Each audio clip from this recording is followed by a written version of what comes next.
Thank you very much, everyone, for joining us today. This is the information session on 2025 Civil Society Fellowships with regards to how to apply for the second call of 2025. This fellowship is made available due to the funds of the European Union and facilitated and implemented through the Eastern Partnership Civil Society Facility project. This specifically concerned the second call of 2025.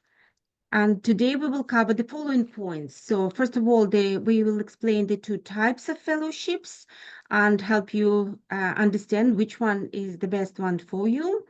We will touch upon several success factors of the fellowship application process, what it entails on the stage of concept note preparation, and also whether how to apply for the full application. And of course, at the end, through the chat questions and answer function, we will be able to ask questions, and we will do our best to address all your issues during this presentation. Well, first of all, I want to talk very briefly about our project that delivers this presentation, but also implements this fellowship program. We have been doing that since 2017. So you will be joining a large group of over 200 fellows at this stage, and we would be very happy to see your interest in applications.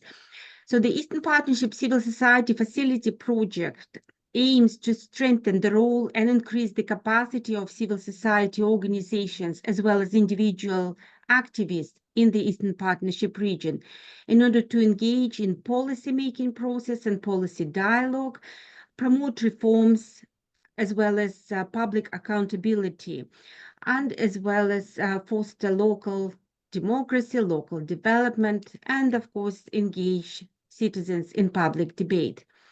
So, as I said, this particular phase of the project is from 2021, but the whole program is run since 2017, and it is implemented by the GDSI Limited Consortium with the headquarters in Ireland. In addition to this fellowship program, we have a few other activities that might be of interest for you. So I will briefly go over components of the project that might interest you in case you are not interested in the fellowship program or interested in more than the fellowship program. So first of all, we, in accordance with our goals, undertake a substantive capacity building activities, providing courses, training courses, webinars, but also engaging with other educational institutions that provide such courses that civil society activists will find useful. As you understood already, Civil Society Fellowship is within our second component, and we will talk more about the types, but as you can see, it's about engagement with communities, but also civic digital fellowships. In addition, we organize annual hackathons and civic tech activities on the project. And this is different than civic digital fellowship. So you stay with us to understand the difference about that. We are also organizing a number of networking events, and if you're selected as a fellow, you will be invited to several networking events to meet other fellows and also to engage with the EU institutions and kind of as a broad scope activity on capacity building.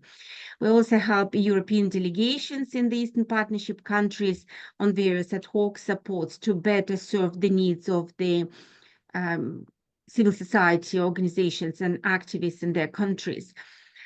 Another component of our project deals with the country-specific communication campaigns, which we are doing through communication labs and supports civil society in better running their visibility activities and outreach programs. And of course, we provide a very broad range of analysis, market mappings, and research about civil society needs, and help European Union better support the development of civil society in Eastern Partnership countries to improve the situation there with regards to the democratic participation of civil society in the country's life. So this is in a nutshell the project, and we will now turn to very specific information about this fellowship program for 2025. Thank you. Thank you very much, Olga. So let's begin with what are the benefits of being a civil society fellow. You might be aware that there are two different kinds of fellowships, the community engagement and civic digital, but it doesn't matter which fellowship you want to apply for, you will have the same benefits. So if you're successful, you will be provided with around 5,000 euros of financial support to implement a fellowship project.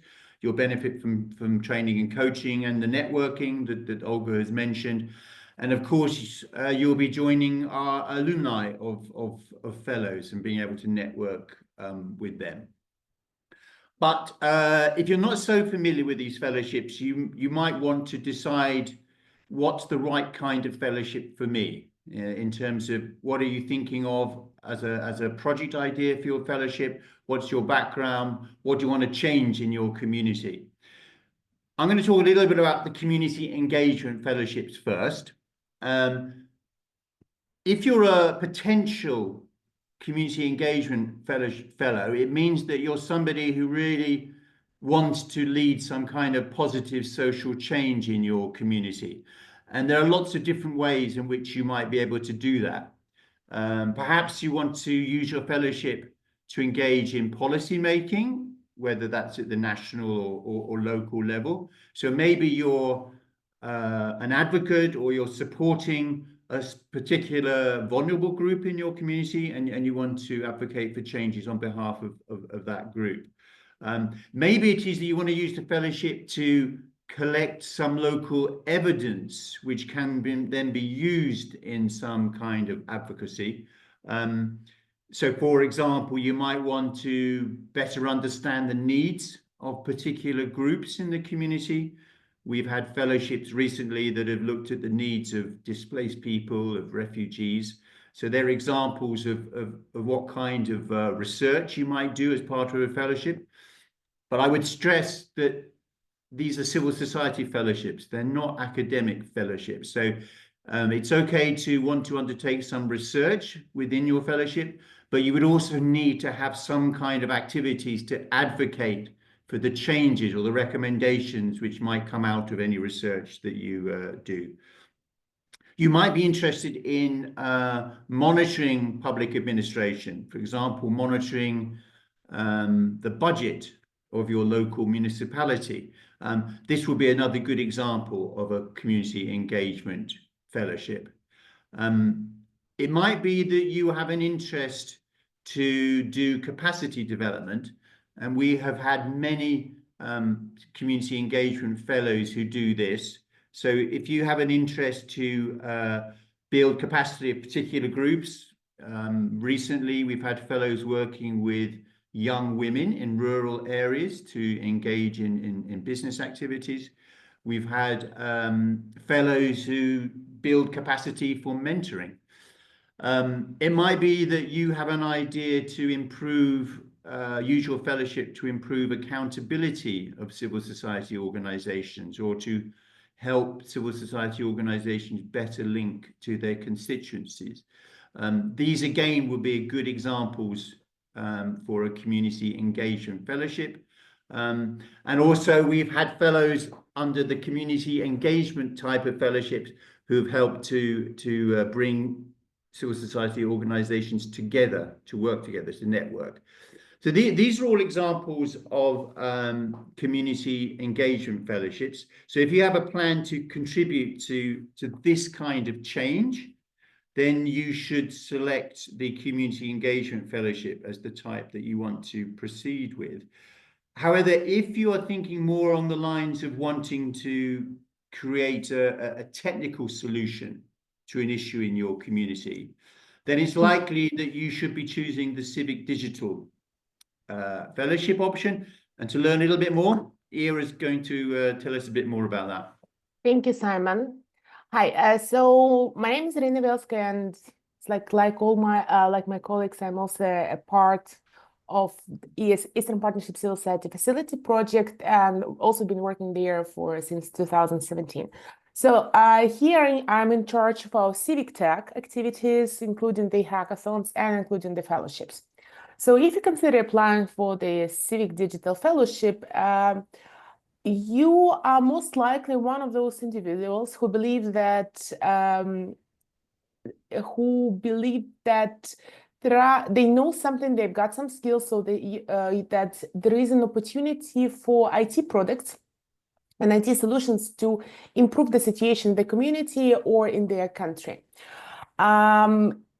So what we look for in the Civic Digital Fellows are those who either have the knowledge, or sometimes it's the technical knowledge, for instance, knowing how to work with the data, how to collect, clean up, make the data open, or who are really passionate about or know how to develop, how to code, or how to create design, or those who are really passionate about the topic and can combine they are passionate with some IT solutions. So the Civic Digital Fellowships can be divided into three things. The first one is when we talk about the passion for and your belief and your firm belief in improving the situation with the help of IT in a more kind of way of advocating for those things at the state level. So for instance, now we have a fellow from 2025 already called, who will be working on promoting and improving the legislation in Moldova on using and improving the quality of the open data. So basically seeing what European technologies are there, what European legislation is already in place, what is kind of a must thing, and advocating for the Moldovan government to adopt similar legislation or to kind of incorporate this in order for the open data to be more available, more usable, so then the civil society organization can create more data, can create more solutions for this or can reuse it. That's a type one. The second type is actually when you are a data expert or you have some data available. This can be from any type of data that you think that you could make ready to use by others, which means that this is something that when you want to make some existing data machine readable, or you want to generate and publish new data. When we talk about data, specifically here, we talk about data sets, something that is not just, not just raw information, but here we talk specifically about the data sets, something that is published in specific formats, is accessible, can be reused, and so on. So you can also check the examples of the fellows, and actually we will have good cases. My colleague Olena, she will tell you a bit more about one of our Ukrainian fellows who worked as on actually making data available. But you can see more examples on our website, fellows.apcivilsociety.eu. The third and the fourth one is here where you either want to develop a new civic tech solution or you want to promote and expand of existing one.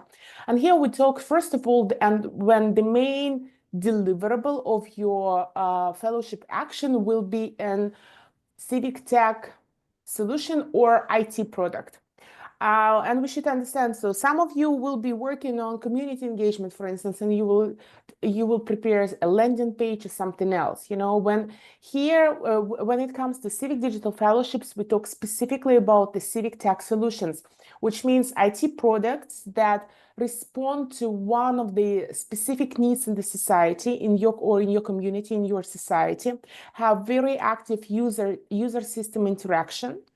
So it means that the users not just passively consume the information, and they also require some coding from your side. So it's not a ready-made solution. It's not like existing a learning platform. It's not a group on a Facebook, or it's not using some of the existing platforms to create another product. So if you consider one of those is yours, please, we're looking forward to get your application. If you're just to just to make sure that we understand that this can be sometimes confusing, and we are here Me and my colleagues are always here. Please feel free to message us if you're not sure what type you should select. We'll be happy to help. And even if it's not, even you picked up the wrong type, or, you know, it's like, we can always suggest it in the future. Good luck, everyone. Thank you, Ira. I'm happy to see that we have some people already using the Q&A function to ask questions, and that's the right way to ask our questions. If you put it in the Q&A, we can keep track and make sure that we do respond to all of them. If you want to just say hi or whatever, you could use the chat for that. We hope that you're already getting an idea of what a fellowship can be. And we're soon going to be looking at eligibility issues of what kinds of activities you could do or can't do, where you can do these things. So hopefully throughout the presentation, we will be answering any questions that you're thinking of. And I will just respond to one of the questions we've already had about the geographic limits of activities under the fellowships. As this graphic on the screen shows, you will see that since 2017, we've awarded 200 fellowships, and those fellows have come from countries across the region, the Eastern Partnership region. The actual activities that you implement as a fellow, they mostly will be within the community that you want to benefit from your activity. But there are sometimes fellowships which require fellows to go on a visit outside of their country, perhaps to visit somewhere within the European Union, to go to Brussels. We have fellows who do that. The key issue is to make sure that when you apply for your fellowships, you clearly demonstrate the target group that's going to benefit. And we expect the beneficiaries to be within the Eastern Partnership region, to be citizens of these 6 countries. On the screen here, also you can see that in terms of themes of the different fellows' actions, we cover all kinds of thematic areas: youth empowerment, democratic participation, transparency, accountability, environmental resilience. And I will strongly recommend to everybody to go to our web pages to have a look at what the fellows have done over the last few years, because there are lots of amazing fellowships, and they will hopefully give you a good idea of what's possible within a fellowship. For every year, we usually have some priority theme when we launch a call for fellows. And for this particular call, we do have a priority of countering misinformation and disinformation. What it means to be a priority themes is that if you have an idea for a fellowship which fits within this theme, you will actually score extra points when we come to evaluate your concept note. So it gives you a little bit of advantage to get awarded if you follow the theme. It's not essential. You can have fellowships which are outside of this theme, and you can still be awarded under this call. But it's just to let you know that this is a priority for this particular call. And we'll talk a little bit about what this actually means a bit later on in the presentation. But we hope that now that you're already really wanting to make an application, so we want you to think about your eligibility as someone. You need to make sure that you are a citizen of one of the 6 countries of the Eastern Partnership. For some of you, you might not be resident in your country at the moment, but that's okay. As long as you're a citizen of one of the 6 countries, you're eligible to apply.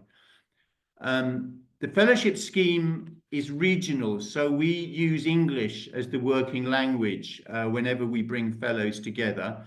And so we expect that fellows to have a good level of English, so that's one of the requirements.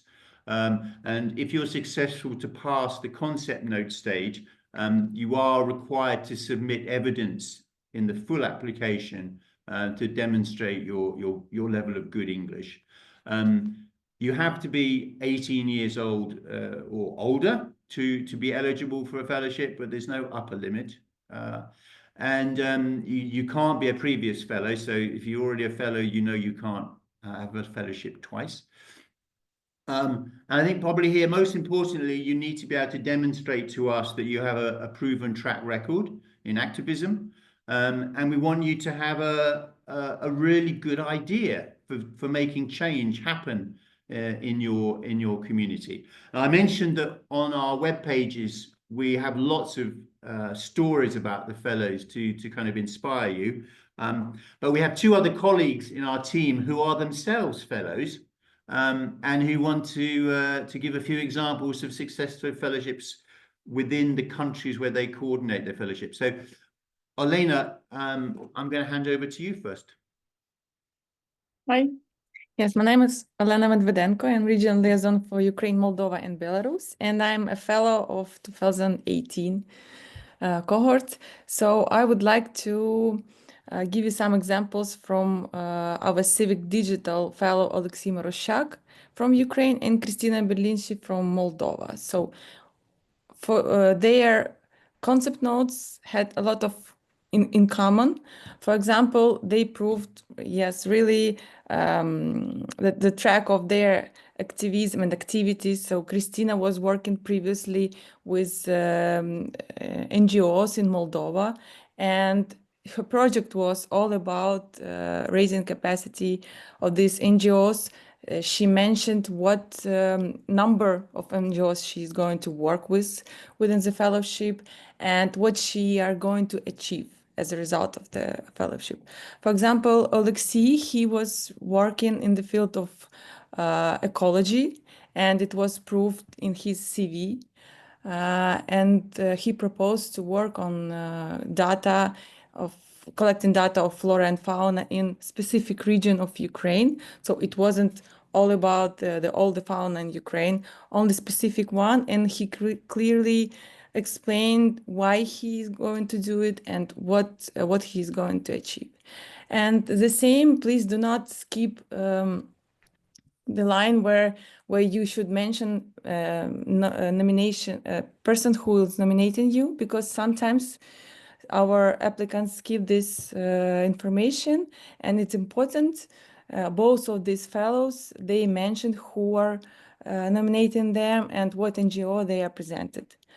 And at the same time, you should show what are you going to achieve from the fellowship as for you. What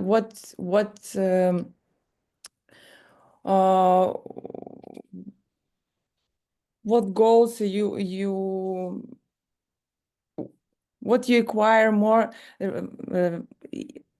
what you acquire to achieve, because the main is that you understand what beneficiaries you are going to engage in the implementation, and please show it in the application, as Christina mentioned, and also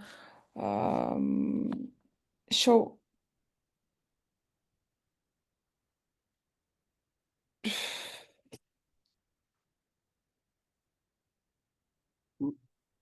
I think that's also be sure that you do not skip any lines and show your previous experience that will be that your project will be the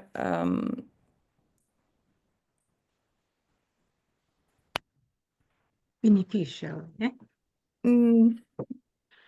Like you were working in this field, and it's not something new that you are going to do within the fellowship. That this idea didn't come in when you saw the call, that you had this idea and you were working on it, and now you need some 5,000 euros to achieve and to disseminate the results of the project. Thank you. Thanks, Elena. Yeah, indeed, you're absolutely right. We want the fellowship applications, they have to be relevant to a real need, and as you say, they can't be out of the blue. You know, we need to see someone has a track record related to their fellowship. So these are all really good points. We're going to go through some of the eligibility issues in a short while. But let's also hear from Nancy about some good examples from her countries. Hello, everyone. Thank you, Simon, and thank you, Olena, also. I think my colleagues have already covered many things. As you know, I'm Nancy. I'm also a fellow I've been a fellow in 2022, but currently I'm a regional liaison coordinator for half of the region, I would say, Armenia, Georgia, and Azerbaijan. I mean, I would talk, and by that time, did you change the slide, Simon? Because I don't see any change.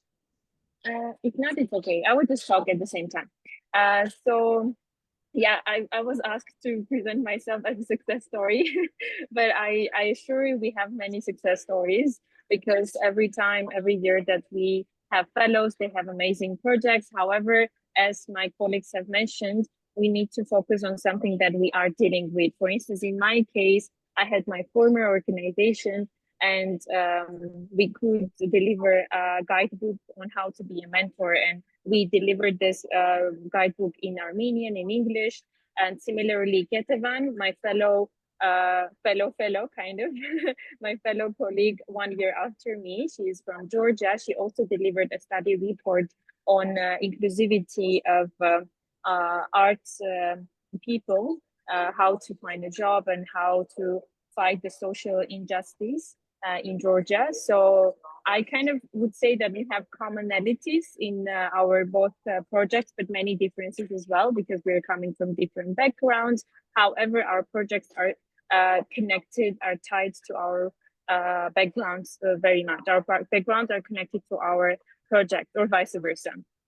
In this case, I might say that I have started to be a regional coordinator since last year, more or less, or this year, since 2025 cohort, and I really enjoyed this journey, because being with the fellowship project, it always gives me some time to give back to the project, because not only did I do my project myself, but I also have the chance to share my knowledge with every cohort.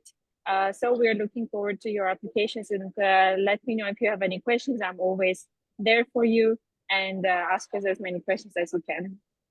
That's it for my side. Super, thanks, Nancy. Yes, we have lots of information about the fellowships and examples of what makes a successful fellowship. So I will keep on reminding you to go to our web pages to read about them. But also here, as a first step in making your application to be a fellow, I really want to stress the importance of reading the guidelines. We have a set of guidelines for this call. You can download the guidelines through the web pages. And these guidelines are very simple. They're only 16 pages. And I think that if you read through them, probably answers all of your questions about making a fellowship application. So in terms of the process of making an application, we would want to tell you, first step, read the guidelines. Secondly, if you feel confident that you have a good idea for a fellowship, then we definitely would encourage you to prepare your concept note. And in a minute, I'll just go through what you'll need to do on the concept note. And then the third step is, of course, you make your submission. And the submission process is online. So you need to submit your concept note through the digital format that's available online. Then we will be assessing the concept notes, and then only those that are successful to pass the concept note stage will be invited for the fourth and the fifth steps in the application process. So the fourth step is developing the fellowship idea more concretely, and then the fifth step, the final one, is actually making a full application. So the concept note stage is really a preliminary stage, and I would stress to you that the concept note is really quite easy to fill in. So if any of you have any doubts, you're not quite sure whether to go for the fellowship or not, I would just suggest that you go ahead and try it. Fill in the application, fill in the concept note, because it doesn't take too much time. But what will make your concept successful will be what you tell us in that concept note. And the first part is where we need to collect the information about you, because this will help us to understand whether you are eligible or not, your age, your citizenship. But the second part is where you need to be clear on your experience and your motivation, why you want to become a fellow. And as has already been mentioned, it's really important that you are clear on your experience related to civic activism, because this will score you extra points when we come to evaluate the concept notes. At the concept note stage, apart from filling in the online concept note form, you are asked to upload your CV. That's the only additional document that you have to submit at the concept note stage, is uploading your CV. So you have to do that. This is really important because it helps us to see your background and whether it relates to your fellowship idea or not. In the past, we have had people who propose some interesting fellowship ideas, but they have absolutely no connection to their experience. I remember that we had an applicant whose CV was all about being a chef in a restaurant and had nothing at all about civic activism, yet the fellowship proposal was to work in the community, to mobilize the community. And unfortunately, that was not selected because we had no way of seeing that the applicant had any capacity or any ability or experience in mobilizing his community or not. So you need to upload your CV, but you need to make sure the CV demonstrates your real experience, not just your work, paid experience, but all your voluntary work and any contributions you might have made to civil society. The third section in the concept note is you explaining what you'd propose to do and who will benefit from your fellowship. So there are 3 sections, and it's really simple to fill in, but you need to log in to do this. Once you've completed it and pressed the submit button, then your concept note will be submitted to us and you will not be able to go back and change it. You'll receive an email copy of your concept note, but you won't be able to change it. While you haven't pressed the submit button, you're able to go back and log in multiple times if you want to make changes to your concept note application. But just be clear that once you press the submit button, it'll come to us and you won't be able to change it. So you need to be thinking before you press that submit button, you need to make sure that you're eligible, that the concept is relevant. You need to have looked at the evaluation grid to see whether you're going to score a high score or not for your content note. And I'm going to walk you through the evaluation grid in a couple of minutes. And you need to see whether you're involving any kind of lessons learned from previous fellowships or from your own experience within your concept note. So making sure that your project idea is relevant is really important, and making sure that you are eligible and that the activities are eligible. And again, if you want to look at what might be considered not eligible as an activity, there is an indicative list in the guidelines. So, for example, working on behalf of a political party to do political campaigning would not be eligible. But have a look at the guidelines to check out eligibility. Generally, as long as you are making your application as an individual, you would be eligible. We cannot take applications from those applying on behalf of an organization, and certainly not if you're applying from a public institution. However, if you make an application and your beneficiaries are people who work within the public sector, and we had a question, I think, about teachers, that would be eligible. The teachers are individuals who can benefit from your fellowship. You might want to submit an application where you will end up advocating for change to some policy, in which case you will need to be targeting public authorities. So that would certainly be eligible. At the stage of the concept note, I mentioned that we ask you to upload your CV.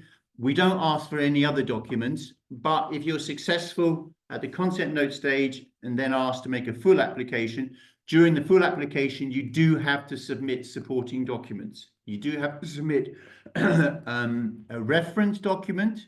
Elena mentioned, do we want to see who is recommending you?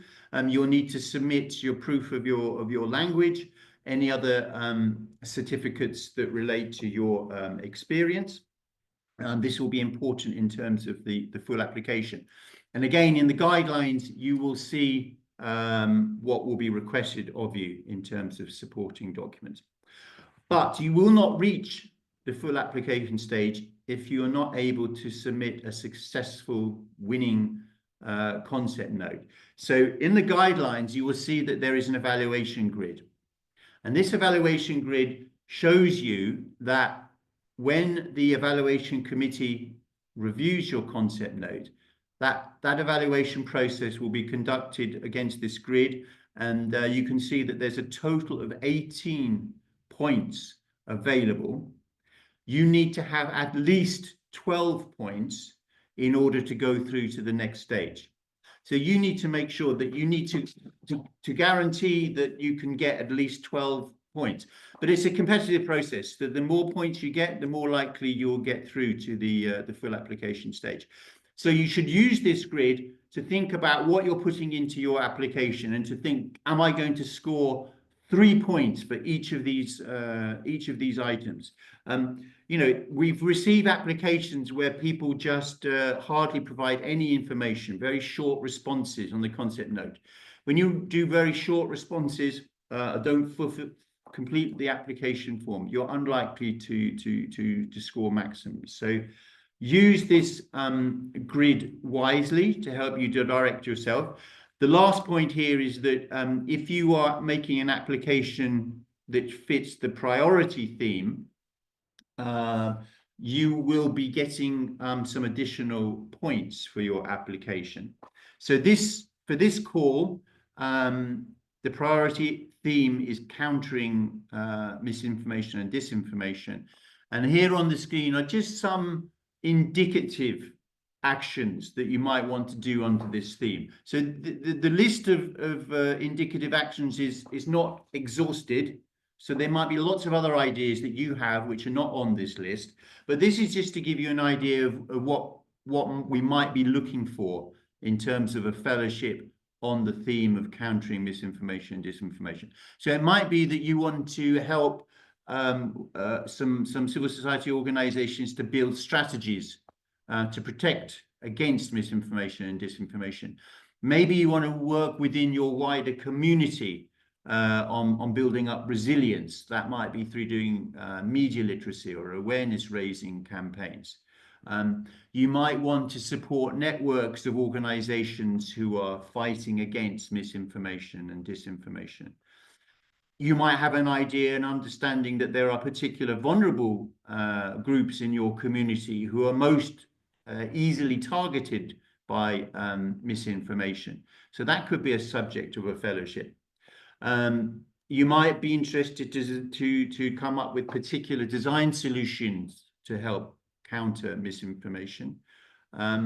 Or you might be looking at wanting to monitor other people, other organizations or public sector efforts to counter misinformation and disinformation. So monitoring of those things would be something else.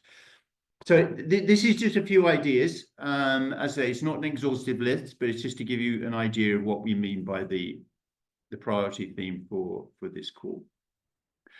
Now, I want to just end my presentation by reminding you of unfortunately, why some people don't make it through the full application stage. So here, there's four things where we have the most common mistakes. Firstly, not being eligible. So not coming from the not being a citizen or being too young, not being 18. Suggesting unrealistic purposes for the fellowship. You know, if we often have, we don't often, but sometimes we receive applications where the fellow wants to improve the healthcare in their country. That's a great aim, but with €5,000 and a fellowship, you will not improve the whole healthcare in your country. Your purpose really needs to be directed. It needs to be targeted. You need to be very clear on your target group and what you can achieve realistically within a fellowship. We want to see that you as an applicant can demonstrate that you have experience, that you have capacity to deliver your fellowship. And we want to, I mentioned already about target groups, so we really want to see that proposed beneficiaries should be a clear target group. You know, it's no good to say all of the citizens in my country, because you're not going to improve the livelihoods or the well-being of all citizens in your country with a fellowship. You might make a small contribution towards that, but we want to know exactly. So be clear. It might be that it's a particular community, geographic community. It might be a particular community within a sector, within a particular vulnerable group. But you need to be able to explain that in your consent note. So these are tips to avoid. Once you've made your concept note submission, you have to do that by the end of this month, by the end of May. Those of you who are successful will be informed, and then you will be able to develop your idea, develop your concept note into a full application. We accept concept notes on a kind of a rolling basis, and the evaluation committee attempts to review them on an ongoing basis. So even before we reach the deadline, if you are successful, you might hear from us if that is the case. So we encourage you to apply as soon as you're ready to do that. And this is to give you an idea not only of the time frame that you got to work within. So the deadline is the 31st of May.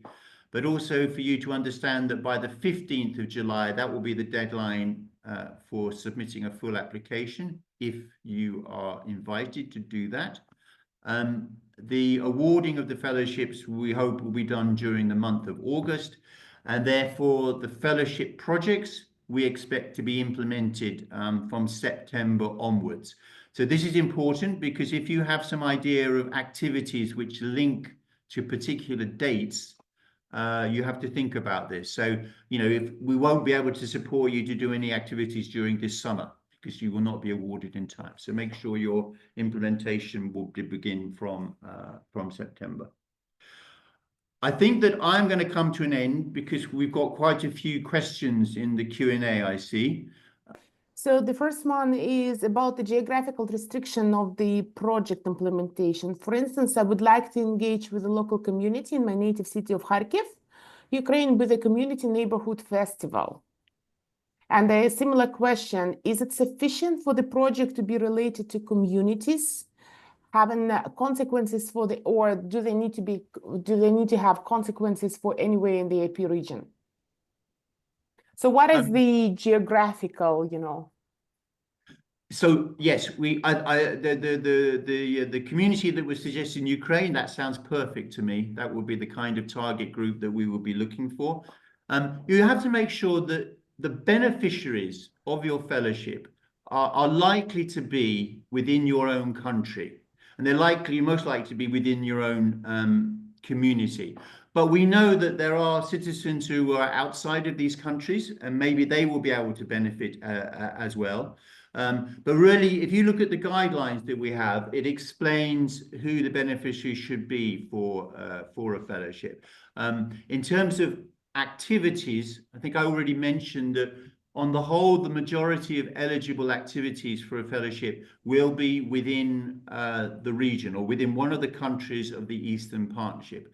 However, sometimes in order to achieve your fellowship objective, you might need to do some activity in another country. I mentioned that you might, for example, go to learn some good practices from civil society in one of the EU member states. That also would be eligible. You have to justify why you might want to do that activity. And you also need to consider that €5,000 is not actually that much. And so you have to think what might be possible in terms of activities, budgeting wise.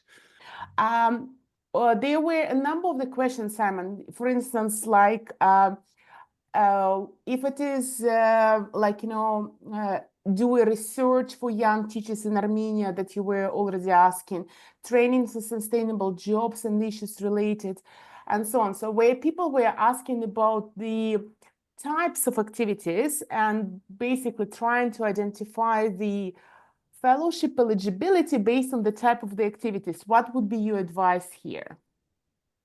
Well, so I think because actually the fellowships can cover all kinds of different topics and activities. So it's really broad and flexible.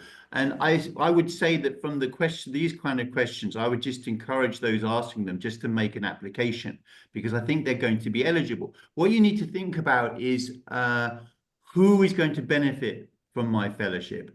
And are you applying, if you think you can apply on behalf of a public institution like a ministry or a municipality, then don't, because this is civil society fellowships. But the public sector might benefit from your fellowship. So teachers who are employed in the public sector, they can benefit from your fellowship. So that would be okay. You should also remember that the fellowship is not, these are civil society fellowships, they're not academic fellowships.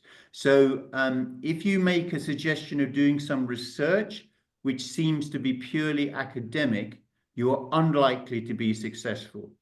If you're doing some research and you are then going to use the research to inform some advocacy activities, to try to make changes in a policy, an environmental policy or something, then it's likely that that will be eligible. That will be a good application. So you just need to think through, if you want to do some research, what will you do with the research findings, the recommendations that you have? You need to be able to have some activity to demonstrate you want to change something in your community, to change the policy of your local administration, to change the policy of your Ministry of Environment, or whatever it is. We want to see fellows advocating for change and not just doing academic research. Thank you, Simon. I will take the next two ones to give you a break and be able to go through maybe some answered questions if there is something you would like to add. So the question from Zurab: I'm working to manage programs that engage broader society in a system of social self-defense, including monitoring groups and building a strong civil society ecosystem through digital solutions. It seems that my fellowship could align with both fellowship programs. I'm new to digital issues, but I believe the digital aspect is a priority for my learning and development. What's your advice? Do I need to have a high level of IT knowledge to be accepted for the digital fellowship? I'll take this one because it's a kind of my domain. Okay, so if you apply for a civic, if you're kind of not sure, and if you apply for a civic, consider applying for a civic digital fellowship, there are three main products that you're going to have at the end. So that you might have at the end. So you are fine to apply for civic digital, go and select civic digital fellowship if your main product going to be advocacy campaign for better e-government, better open data,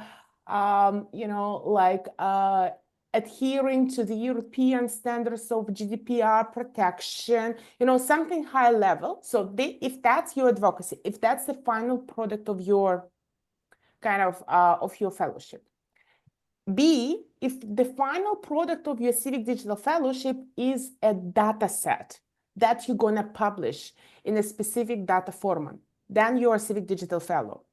And C, if your final product is a civic tech solution, which means it's an IT product, either a new one that you're going to develop within the fellowship or an expanded version of existing one, like bigger, new backend, flashy design, better, more functions, and so on. So if these are the three main products of your fellowship, then you are a civic digital fellow. Still, if you doubt, don't make this stop you. Don't make this doubt to stop you, and just apply if we feel that at some point, if we feel that you fit better, your concept fits better into the civic digital, we're going to move you there. If we see that it fits better into the community engagement, we're going to move you there. We're going to reassign if necessary. I'll take the next one. Also, not the next one. Where is the Riva basing? Oh, I think that one was already mentioned. We did that one. Yes, we did that one. So yes, if your main product with that one question, if that's the open data set, Yes, please go ahead and apply. This is going to be Civic Digital. Okay, the next one from Anastasia, right, Simon? Yeah, I just looked at that. I think the key question there is at the end of what Anastasia has written. Could you please elaborate regarding the organization which is nominating me? You mean the organization or the community that I am representing? Okay.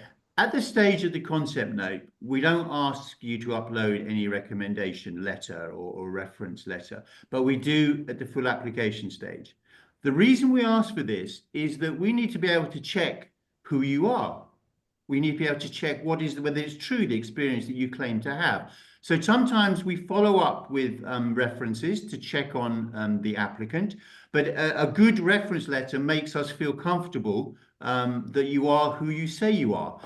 We're not so concerned about who provides the reference letter. We would expect it to be from someone that has employed you, that knows you well. It might be somebody, if you have a history of being in academia, it might be someone within a university.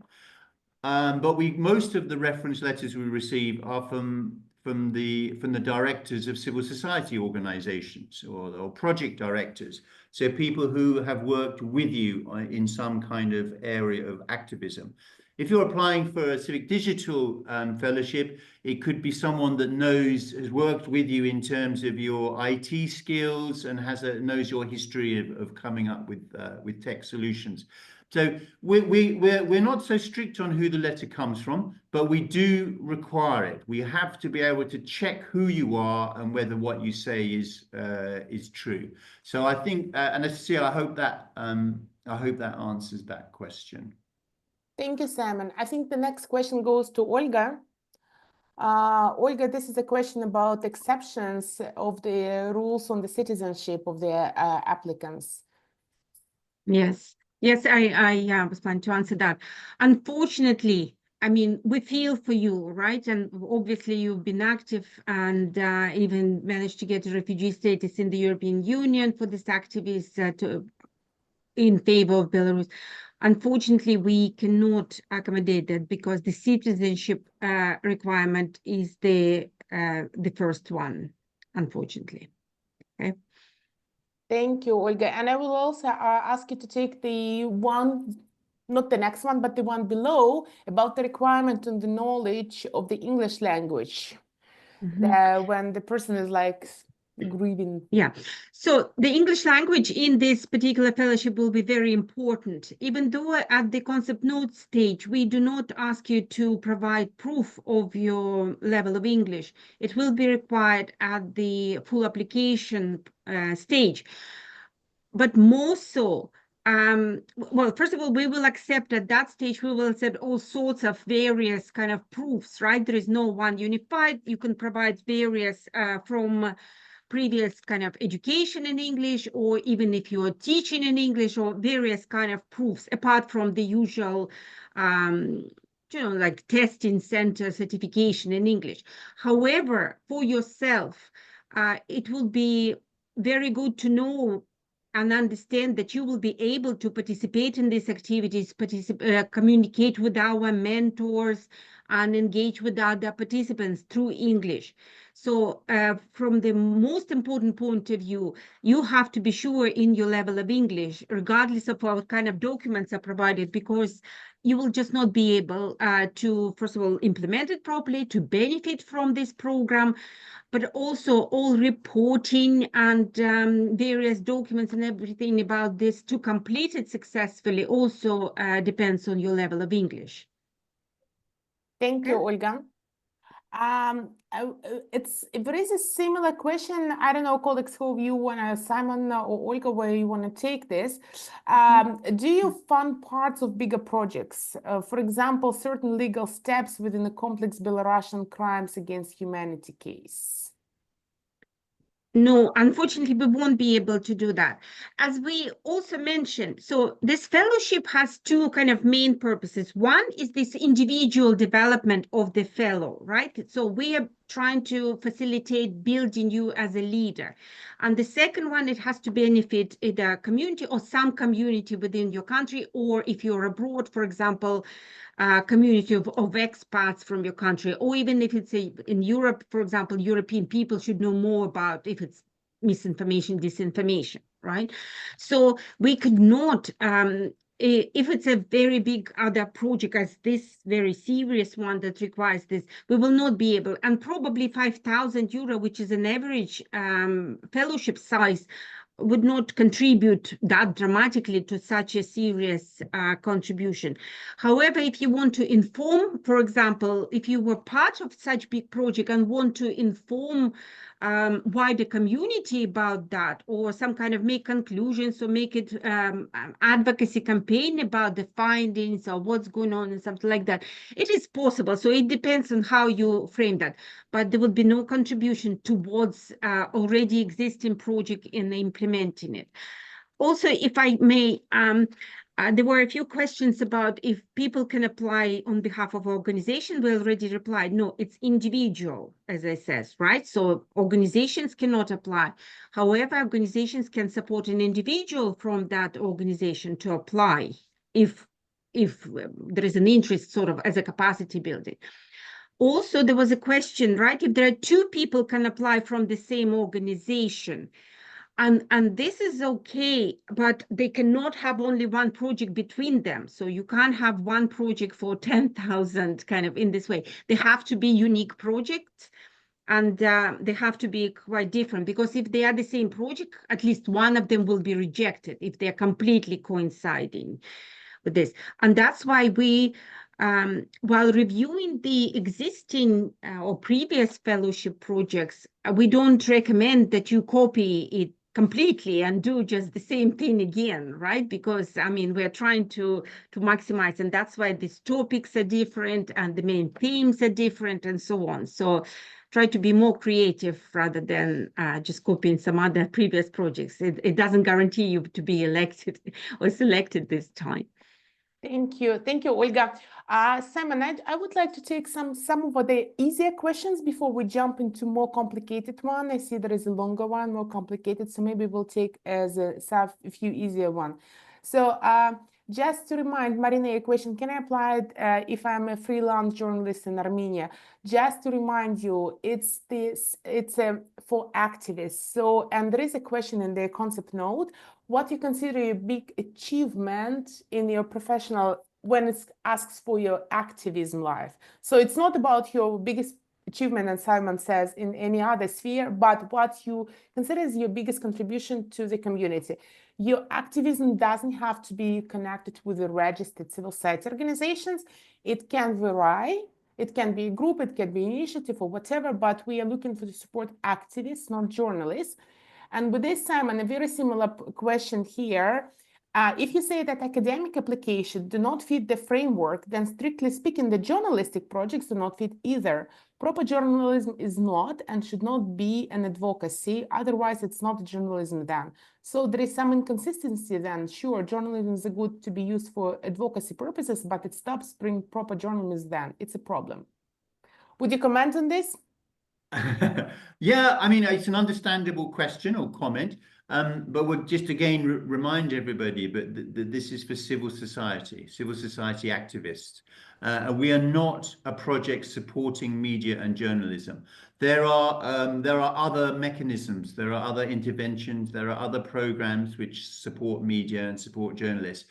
That is not our focus.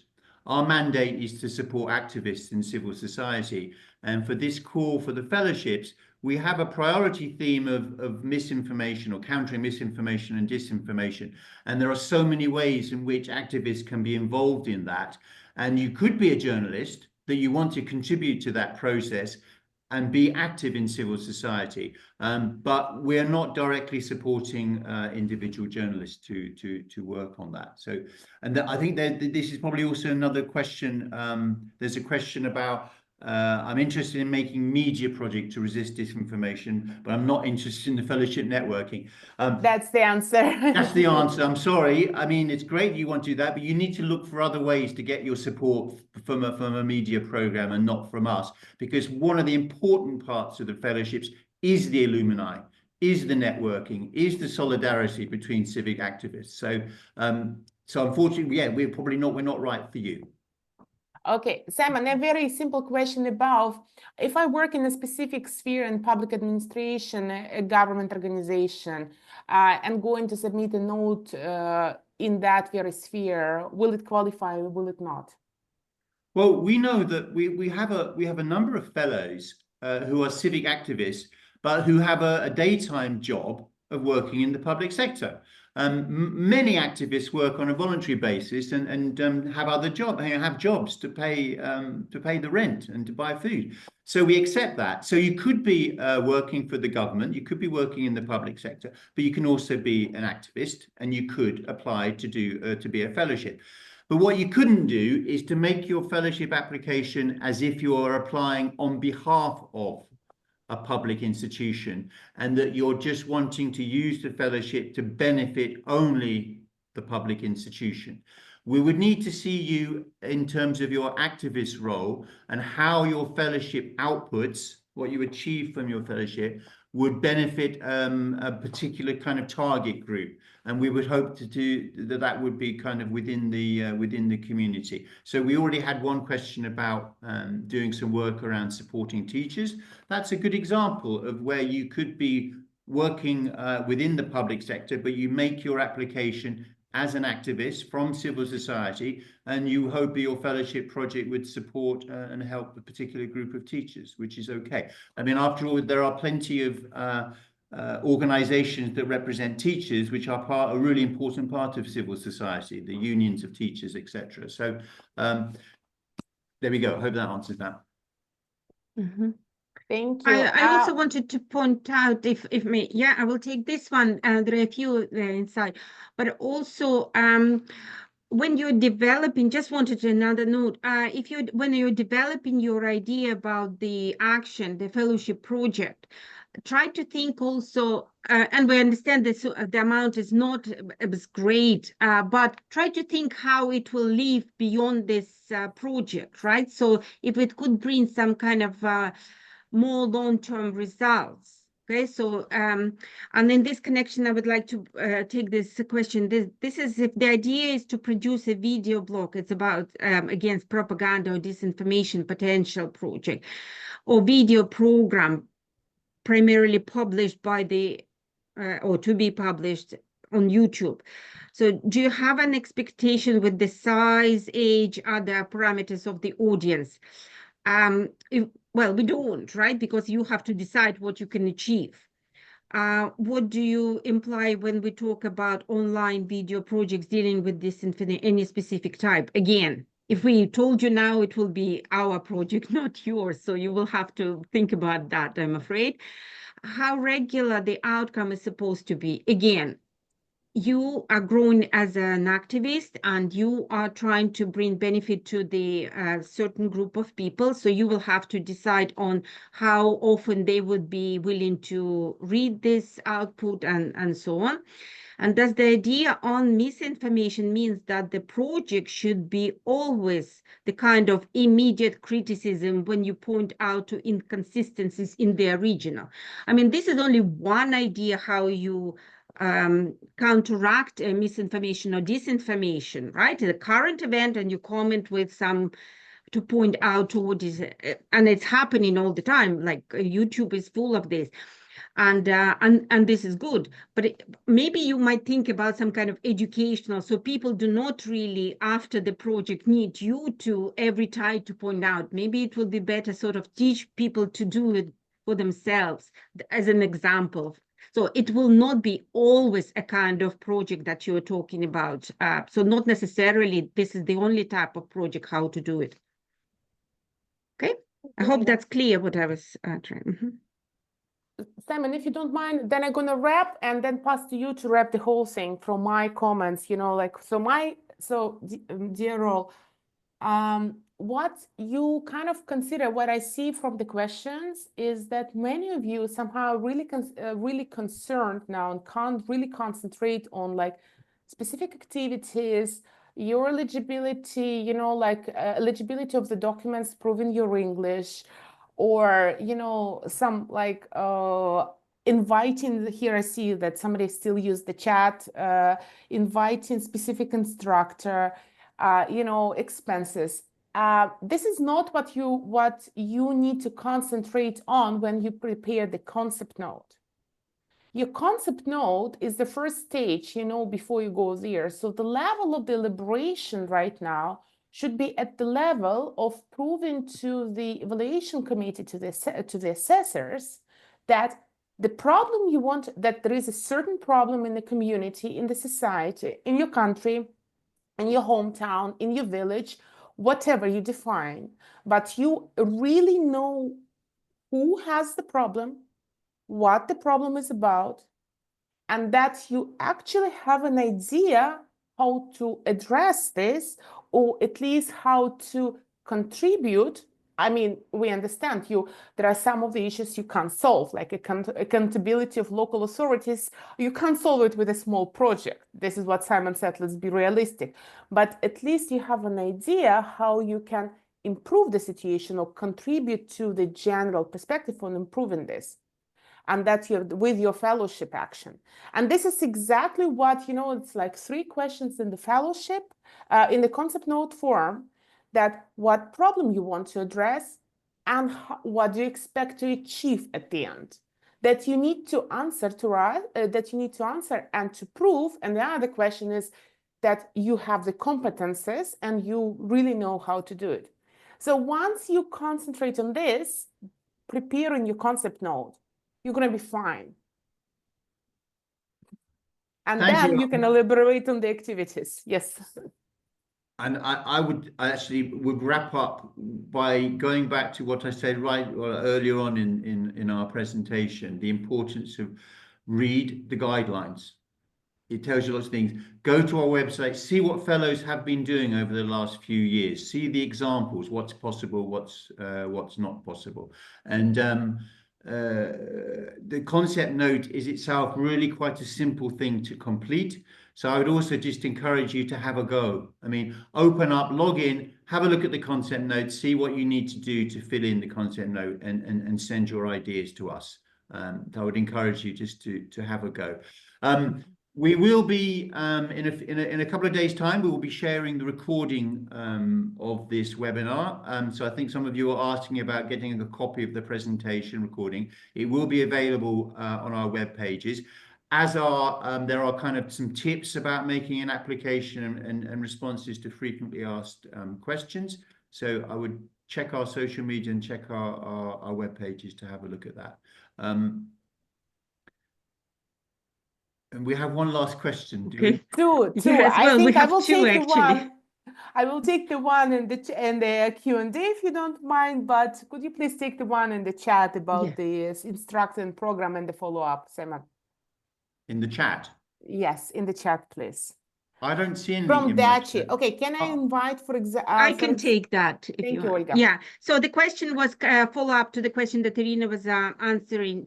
Yes, in the full application, there will be point who you will cooperate with. So technically, you should not be restricted with everything to do by yourself during this fellowship. It will be possible to engage professionals, like, for example, web designers or artists or some kind of professional or specialized instructors on something that will contribute and that whom you can pay for the services to implement this. Okay.